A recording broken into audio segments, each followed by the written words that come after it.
Hello friends, સ્વાગત છે તમારું મારી ચેનલ રસોઈની રંગતમાં। તો વરસાદની મોસમ હોય કે સાંજની ચા હોય, ગરમા ગરમ ભજીયા મળી જાય તો પછી પૂછવું જ શું।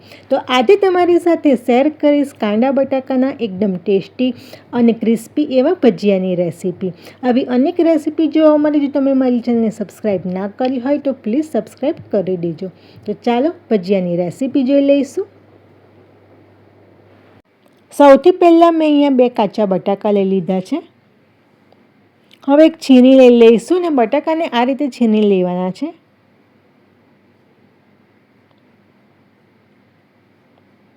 તો બટાકાનું આ રીતનું છીણ કરી લેવાનું છે। તો બંને બટાકા મેં છીણી લીધા છે। હવે એક વાસણમાં પાણી લઈ લઈશું અને બટાકાના છીણને સારી રીતે 2 થી 3 વાર પાણીથી વોશ કરી લઈશું।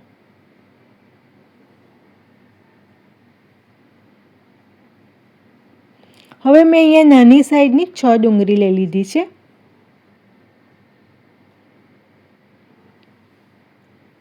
તો ડુંગળીની આ રીતની લાંબી અને પાતળી સ્લાઈસ કરી લઈશું। તો બધી જ ડુંગળીની આ રીતની લાંબી અને પાતળી સ્લાઈસ મેં કરી લીધી છે। હવે એને હાથથી મસળીને આ રીતે છૂટી કરી દઈશું।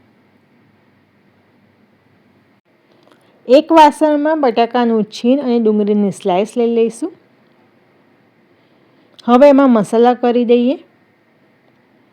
તો મેં અહીંયા 1.5 ચમચી ધાણા જીરું પાવડર લઈ લીધું છે, અડધી ચમચી હળદર, અડધી ચમચી લાલ મરચું પાવડર લીધું છે, સ્વાદ અનુસાર મીઠું ઉમેરી દઈશું। ગરમ મસાલો છે અડધી ચમચી તે લઈ લીધો છે, 2 ચમચી આદુ મરચાંની પેસ્ટ લઈ લીધી છે, 1 લીંબુનો રસ લઈ લઈશું અને 1 કપ ચણાનો લોટ ઉમેર્યો છે અને અડધો કપ ચોખાનો લોટ લઈ લીધો છે તે ઉમેરીશું, જેનાથી ભજીયા એકદમ સરસ કુરકુરા બનશે। તો બધું જ મિક્સ કરી લેવાનું છે। જરૂર લાગે તો જ 2 થી 3 ચમચી પાણી ઉમેરીશું। તો બસ આ બધું જ મિક્સ કરી લઈશું। તો ખીરું તૈયાર છે। તેલ ગરમ થઈ ગયું છે તો પકોડા હવે તળી લઈશું। ગેસની ફ્લેમ મીડિયમ જ રાખવાની છે।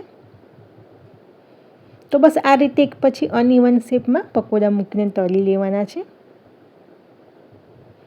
તળતી વખતે મેં 1 ચપટી ખાવાનો સોડા ઉમેર્યો છે। બસ પકોડા આ રીતે પલટાવી લઈશું અને ગોલ્ડન બ્રાઉન કલરના થાય ત્યાં સુધી પકોડાને તળી લઈશું, જેથી સરસ ક્રિસ્પી થાય। તો ખીરું બનાવતી વખતે તમારે એટલું ધ્યાન રાખવાનું છે કે જો ખીરું અડધો કલાક પડી રહેશે તો ડુંગળીમાંથી પાણી છૂટશે અને ખીરું ઢીલું થઈ જશે। જેથી જો શક્ય હોય તો આપણે જ્યારે પકોડા તળવાના હોય ત્યારે જ ખીરું બનાવવાનું। તો બસ આ રીતે બધા જ પકોડા તળી લેવાના છે। આ રીતે ગોલ્ડન બ્રાઉન કલર થાય ત્યાં સુધી પકોડા તળી લઈશું, જેથી ક્રિસ્પી બનશે। તો ગરમા ગરમ ટેસ્ટી અને ક્રિસ્પી એવા પકોડા કે પછી ભજીયા બનીને તૈયાર છે। તમે એને સોસ સાથે, ચટણી સાથે, ચા સાથે સર્વ કરી શકો છો। રેસીપી ગમી હોય તો ચેનલને લાઇક અને સબસ્ક્રાઈબ કરી દેજો। Thank you.